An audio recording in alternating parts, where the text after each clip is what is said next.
later, you know. And I remember it's a pretty funny story that um, I graduated and I had that idea that I'm gonna get a regular job just to earn a little bit more money to support my jujitsu lifestyle, right? So sometimes you have to do that Yeah, yeah, because yeah, yeah. especially at the beginning when you're Yeah, not yeah. earning that much, you know, and like going crossing the ocean and going to US, there's a lot of money involved in that, right? So I'm like, all right, I'm gonna get that regular job and I'm gonna support my jiu-jitsu lifestyle through that. Especially probably in Poland too, right? It's very a lot different than opportunities here in the Yeah, U.S. yeah, yeah. Of course. Yeah, that jiu-jitsu is viewed in a different way here, and Like how much is a monthly membership in Poland, for example, jiu-jitsu? like $60, $60. Yeah, something like that. yeah. So yeah, it's different. It's different money level. Yeah. So I had that idea, and I'm like, in my third day of job, and like I'm totally miserable. Yeah, staring at the screen the whole day, computer screen, and I went to have like a lunch break, and then I have the message from one gym that they want me for a seminar. I'm like, oh, that's nice. All right. I wrote them back. Yeah, let's do it. And then out of the second, I have a second message, believe it or not. And I'm like, whoa. So, okay, the seminar thing can be big. And then I'm like, you know what? I'm out of here. And then the next day, I just didn't come to work. And I'm like, you know what? It's probably the sign that I shouldn't be here.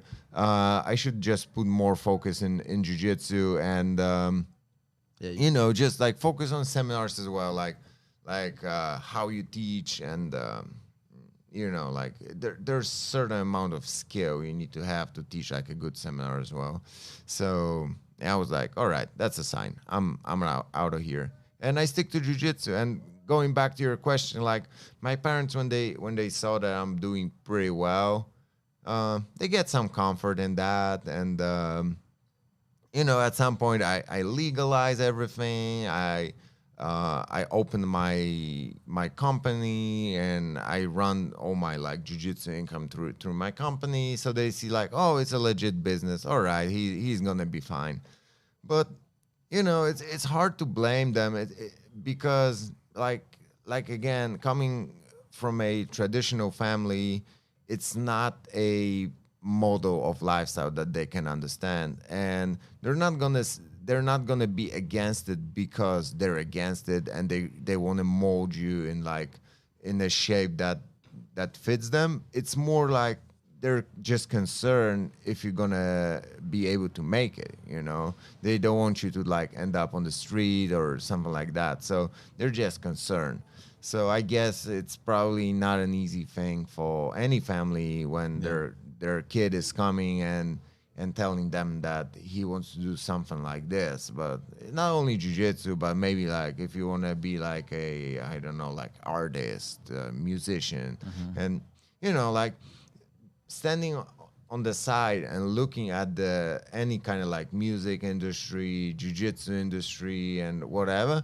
It's like, what's the chances that you're gonna be in like the little percentage of the best people out there, right? Once you're in that industry, you see that there's a spot for everybody, because there's so many ways of like paths of career inside jiu-jitsu.